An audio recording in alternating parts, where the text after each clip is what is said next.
touchée par l'expérience que nous avons vécue en Chine il n'y a pas longtemps, où un président se retrouve en prison et quelques repris de justice ont été fusillés, certains pendus. Pas plus tard qu'il y a de cela quelques mois, en République du Congo, le Premier ministre a demandé l'exécution de pratiquement 200 repris de justice qui ont estimé que pour vivre, il fallait ôter la vie. Pour moi, violer une élection, c'est ôter la vie des Camerounais. Parce que plusieurs Camerounais sont morts à cause des mauvaises routes. Plusieurs Camerounais sont morts à cause de l'état piteux de nos centres de santé.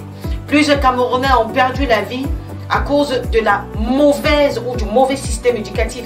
Parce que quelqu'un veut acheter des diplômes, il se retrouve à un poste de responsabilité, il n'a pas de qualification, mais il est décideur.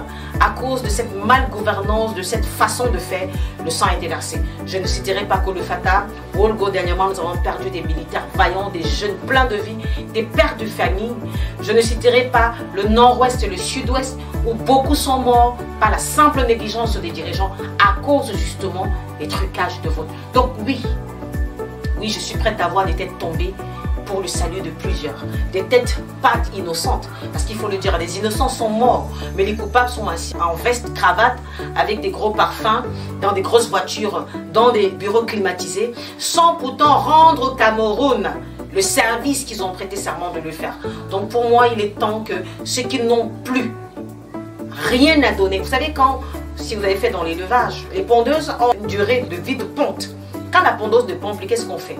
On la garde pas là, on la tue, on met dans la marmite pour manger, ou on la vend à celui qui peut l'acheter pour manger. Donc c'est ça. Ils ne nous servent plus à rien, puisque la raison pour laquelle ils sont là, ils ne la respectent pas, ils se servent même de cette position pour abuser davantage de la population.